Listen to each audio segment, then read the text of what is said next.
Kalimantan Selatan terkenal sebagai lumbung lahan basah di Indonesia. Dijuluki sebagai Pulau Seribu Sungai. Julukan ini bukanlah tanpa alasan. Dari rawa gambut yang luas hingga rawa air tawar yang subur, lahan basah di Kalimantan Selatan menawarkan keanekaragaman hayati yang menakjubkan. Di bawah sinar matahari pagi yang hangat, hamparan sawah hijau membentang luas di daerah Sungai Lumbah Gria Raisan. Di sini, lahan basah dimanfaatkan sebagai ladang persawahan.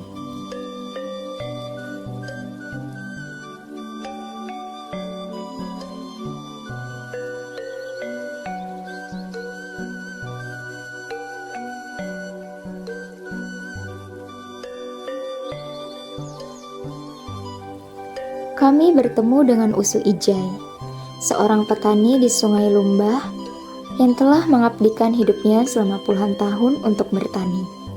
Nama aku Pak Jainuddin, pekerjaan sebagai petani di Desa Sungai Lumbah RT 10. Kalau padi itu bibitnya padi unggul aja, yang setahun sekali. Kada padi dari bibit 2 kali setahun kada.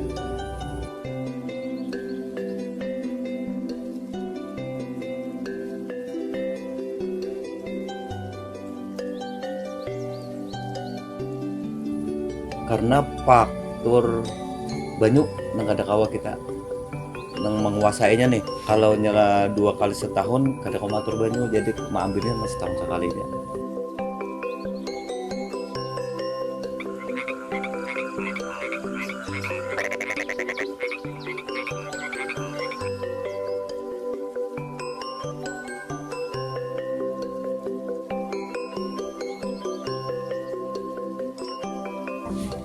Amunnya mulai buat tanam padi itu dari bibit. Nah, mbah bibit hanya di sambatan kami bahasa Banjar ditugal. Nah, imbah tumbuh tugalan lalu dilambak. Nah, tumbuh lambakan hanya dipecah, diulah lacakan. Nah, imbah lacakan hanya ditanam. Jadi padi, jadi tanaman padi lah kayak tadi. Bagi para petani, menjaga lingkungan lahan basah bukan hanya sekedar tanggung jawab, namun juga kunci untuk hasil panennya yang melimpah.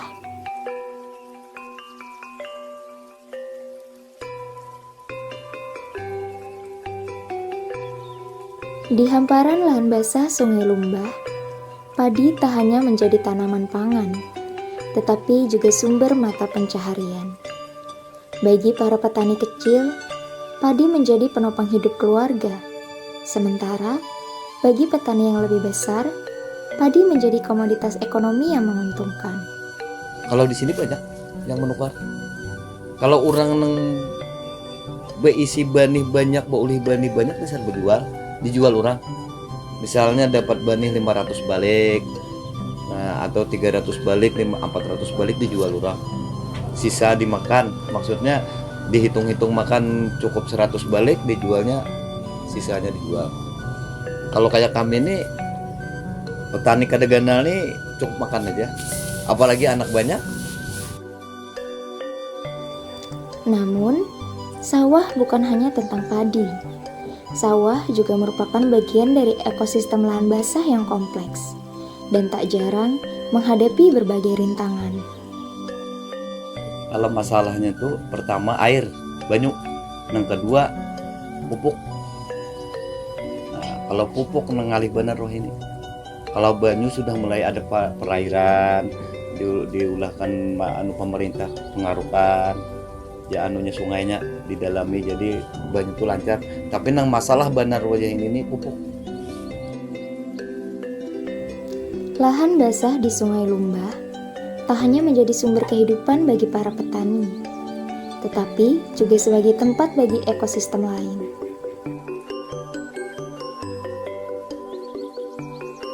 Di tengah gempuran modernisasi dan konversi lahan, masih tertanam harapan untuk melestarikan lahan basah persawahan di hati para petani.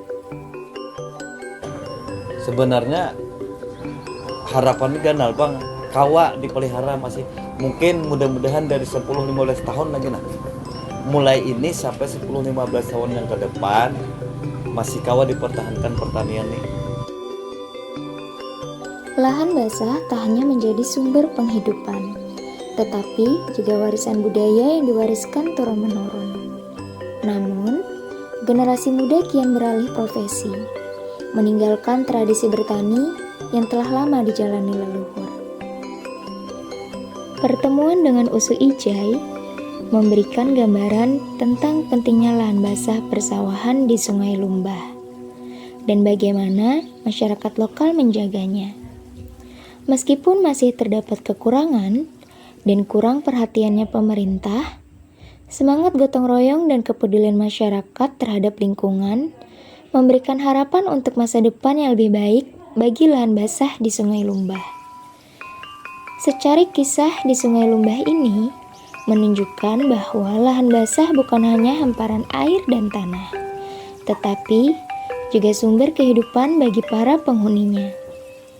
Melestarikan lahan basah berarti menjaga kelestarian alam dan memastikan keberlanjutan hidup bagi generasi mendatang.